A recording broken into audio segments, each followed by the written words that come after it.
प्रथम आईएएस।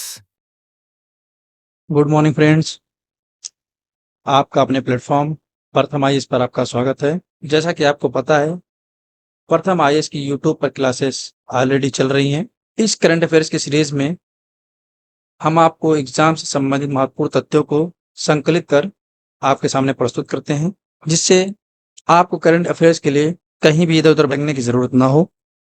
हम आपके लिए एक बेहतरीन कंटेंट के साथ ये सीरीज चालू कर रखे हैं। चलिए, एक नई आशा के साथ आज की टॉपिक करें करंट अफेयर सीरीज की अगले एपिसोड पे चलते हैं। आज का पहला question, MRF Indian national car racing championship 2024 जीतने वाले कौन पहले भारतीय महिला बने? हाल ही में MRF Indian national car racing championship 2024 ये चेन्नई में संपन्न हुआ। इसमें सैलून कैटेगरी में, सैलून श्रेणी में डायना कुंडोले ने, ये पुणे की रहने वाली हैं, एक मदर व टीचर भी हैं। इसके बावजूद इन्होंने यह रेस जीतकर भारतीय इतिहास में अपना नाम रोशन किया।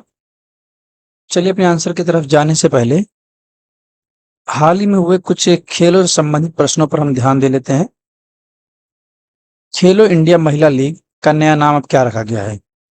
खेलो इंडिया महिला लीग का नया नाम क्या है? अस्मिता वोमेन्स लीग।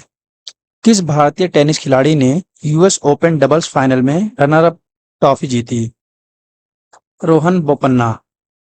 किस क्रिकेटर ने सचिन तेंदुलकर को पीछे छोड़ते हुए सबसे अधिक शतक बनाने वाले ओपनर बनने का रिकॉर्ड बनाया? डेविड वार्नर ने। फाइल्ड वर्ल्ड रैपिड टीम चैंपियनशिप की विजेता कौन सी टीम बनी? WR chess. ये शतरंज से संबंधित खेल है, आपको पता होना चाहिए ये। 2023 एशियाई खेलों के उद्घाटन समारोह में भारतीय दल का नेतृत्व किस महिला खिलाड़ी ने किया? लोवलीना बोर्गोहेन ने किया। चलिए, चलते हैं हम अपने क्वेश्चन की तरफ। इसका आंसर है डायना कुंडोले। आज का दूसरा क्वेश्चन, भारत और डेनमार्क ने भारत में किस नदी के लिए स्वच्छ नदियों पर स्मार्ट प्रयोगशाला शुरू की? India and Denmark has launch a smart laboratory on clean rivers for which river in India? Varuna river, Ganga river, Saraswati river, Gomti river. हाल ही में भारत और डेनमार्क ने पर्यावरणीय रणनीतिक साझेदारी के तहत, इसके तहत स्वच्छ नदियों पर स्मार्ट प्रयोगशाला अर्थात smart laboratory on clean reverse SLCR की शुरुआत की। इसका उद्देश्य पूर्णा नदी को उन्नत प्रौद्योगिकियों और एक समग्र नदी प्रबंधन योजना के माध्यम से 2 से 3 साल की अवधि में इसको पुनर्जीवित करना है। अब हम थोड़ा वरुणा रिवर के बारे में जान लेते हैं। आने वाले पीसीएस में आरओ में इसका बहुत इंपॉर्टेंट रोल होगा, क्योंकि ये यूपी की नदी है। इसका ओरिजिन जो होता है फूलपुर से होता है, फूलपुर प्रयागराज से, जो गंगा की सहायक नदी है। अपने ओरिजिन से लेकर एंड तक 202 किलोमीटर तक बहती है, इसकी लंबाई है।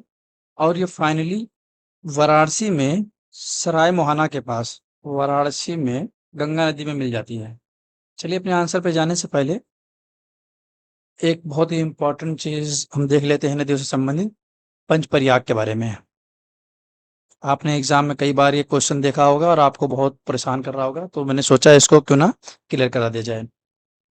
बद्रीनाथ, आप यहाँ से देख सकते हैं एक नदी अलकनंदा। ये अलकनंदा 2 प्रयाग तक बहती है। जब ये भागीरथी इसमें आकर 2 प्रयाग में मिल जाती है, इसे गंगा कहते हैं।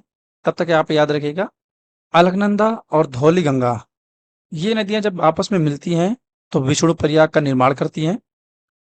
फिर जब यही अलकनंदा आगे बहते हुए जब नंदाकिनी रिवर इसमें मिलती है, तो ये फिर जाकर आगे नंद प्रयाग बन जाता है।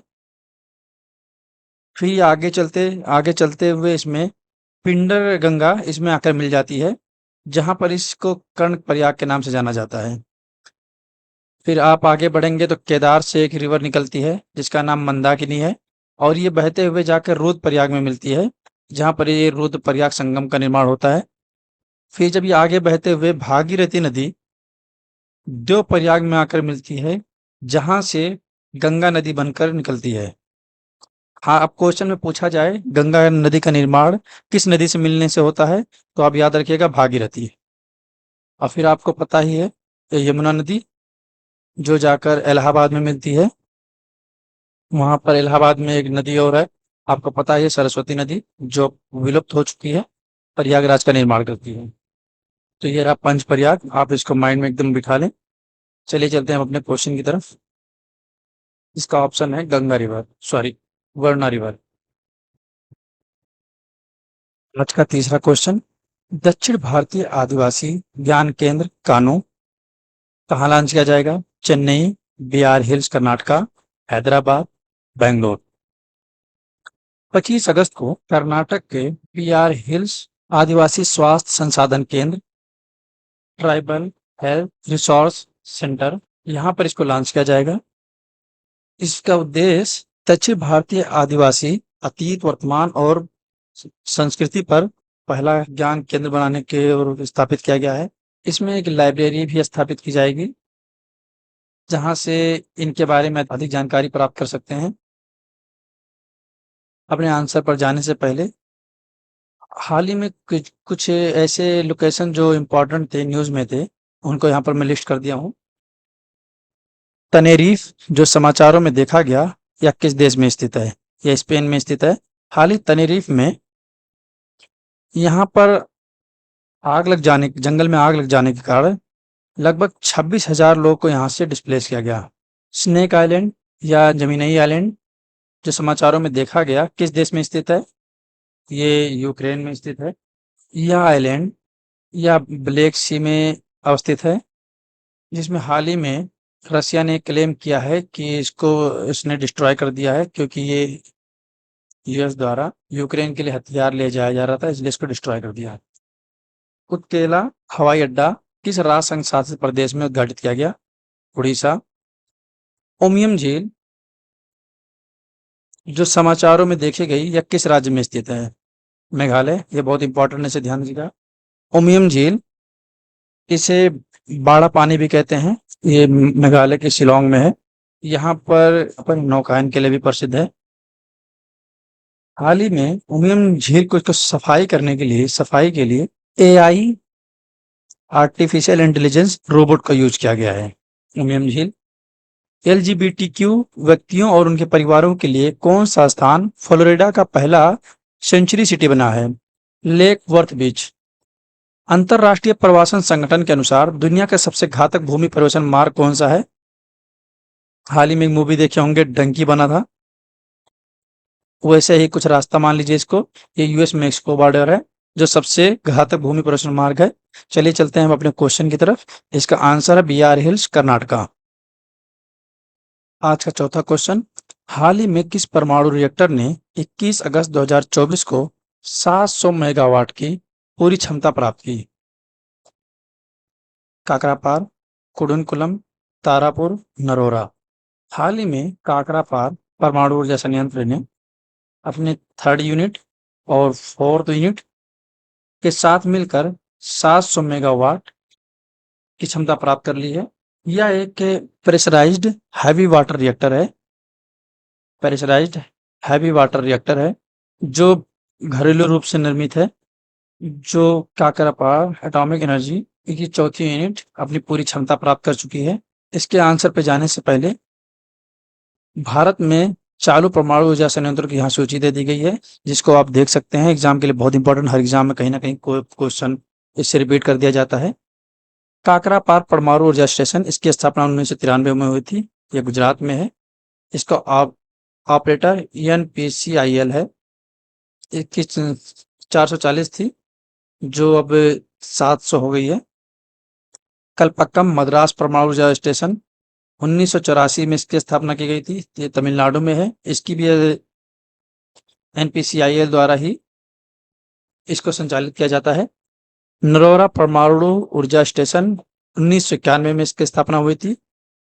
उत्तर प्रदेश में है। इसका भी एनपीसीआईएल करता है। कैगा परमाणु ऊर्जा संयंत्र ये कर्नाटक में है। सेम वही एनपीसीआईएल के द्वारा इसका संचालन किया जाता है। इसकी क्षमता 880 मेगावाट है।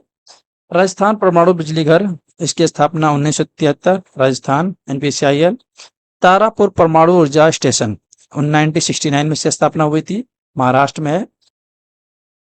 कुडनकुलम परमाणु ऊर्जा संयंत्र 2013 में इसकी स्थापना हुई थी, तमिलनाडु, एनपीसीआईएल। ये यूपी वाले इसको थोड़ा ध्यान दीजिएगा, ये बुलंदशहर में है,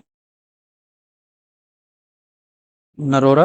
ये थोड़ा एग्जाम पीसीएसआर आने वाला है, इसमें आप थोड़ा इसको रट लीजिएगा।